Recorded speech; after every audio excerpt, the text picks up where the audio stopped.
Dans votre trésor en France, on s'intéresse également à votre santé et en la matière, quoi de mieux que la marche? C'est ce que recommandent tous les spécialistes. La pratique d'ailleurs est très à la mode en ce moment. Marcher chaque jour serait bon, c'est vrai, pour notre santé et notre bien-être. Nos correspondants à Toulouse, Isabelle de Lyon et David Bress, ont suivi quelques passionnés de cette activité qui est d'ailleurs beaucoup plus sportive qu'on ne le croit. Regardez. En avant pour 10 km de marche. Chaque semaine, ce groupe se retrouve pour randonner. Un élixir de jouvence pour Christiane Cabane, 91 ans. J'ai besoin de marcher quelque part. Je suis moins fatiguée quand je marche. Enfin, toute proportion gardée. Puis je vois du monde. À la découverte des sentiers de Haute-Garonne, ces membres d'un même club ne tarissent pas d'éloges sur leur activité. Je trouve qu'il y a de la stimulation dans le groupe. Et moi qui ai le vertige, avec eux, j'arrive à passer partout parce que je suis en confiance. Je viens de me faire une fracture, donc le chirurgien m'a dit marchez, marchez, marchez. Donc je marche. Et ça va bien, hein, je récupère bien. La marche est le meilleur remède pour l'homme, disait Hippocrate il y a 2000 ans. Pour ce médecin du sport à Toulouse, c'est en tout cas une activité complète.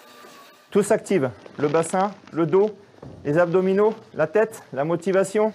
Pour pouvoir transférer une force sur de la marche, il faut absolument que tous les systèmes soient coordonnés entre eux. Et c'est en ce sens que la marche est un excellent exercice.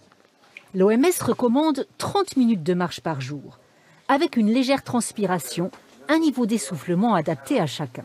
Ça peut être un moyen de se remettre à l'exercice d'un point de vue de la stimulation de vos organes, de votre corps, mais aussi en termes de réassurance, en termes de confort et en termes de plaisir. Ces sportifs ont choisi la marche nordique, avec des bâtons, à une intensité soutenue, 8 km/h. Plus vous allez acquérir de technique, plus vous allez avancer rapidement. Et donc, en étant bien sûr bien droite, voilà, pour bien développer la cage thoracique. Pour Jean-Robert Calle, c'est le meilleur moyen de contrôler son diabète de type 2.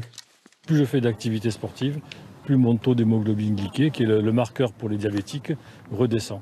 Donc pour moi, si vous voulez, la preuve, elle est là, quoi. Pas besoin d'aller bien loin pour marcher. Même en ville, c'est possible, comme ici sur les digues de la Garonne. Là, on avait le choix entre le métro et la marche pour aller en centre-ville. Et puis, suite au conseil avisé de mon ami... On n'est pas pressé, on s'est dit pourquoi pas y aller à pied, il fait beau. Et c'est sûr que ça fait vraiment plaisir, c'est clair. Ça fait une petite dose de liberté dans cette période pas évidente. Donc ouais, ça fait du bien.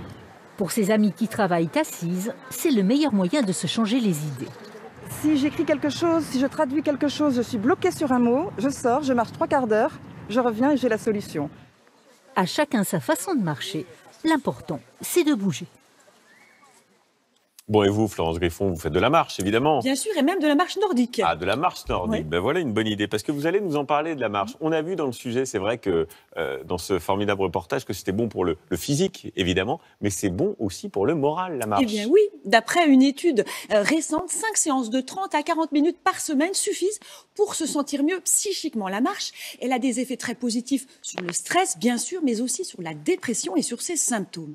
D'abord, parce qu'elle permet de relâcher les tensions. Ensuite, elle libère des endorphines qui nous donnent une sensation de bien-être. Et puis, elle favorise aussi l'endormissement. Or, on sait qu'un sommeil de bonne qualité, c'est très important pour notre santé psychique. On dort mieux donc si on marche, c'est pas mal ça. Et je crois que c'est bon aussi pour la mémoire, Florence. Oui, des chercheurs ont montré que la marche, elle a une action sur la zone du cerveau où sont stockées les informations, notre mémoire. Eh bien, quand on vieillit, cette petite partie, elle rétrécit.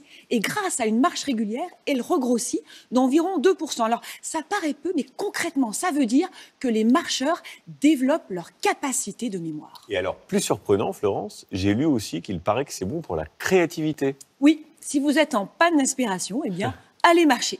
Des scientifiques américains ont fait une expérience avec 2 groupes d'étudiants. L'un devait marcher, l'autre devait rester assis.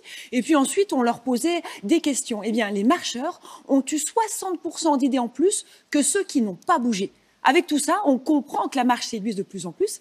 C'est d'ailleurs le sport le plus pratiqué en France. 55% des Français marchent régulièrement. Bon, il n'y a plus qu'à aller marcher, ça rend heureux, ça stimule la mémoire, ça aide à dormir et puis ça renforce la créativité. Formidable. Merci Florence pour ces explications. Restez avec nous Florence, qui suit va vous intéresser.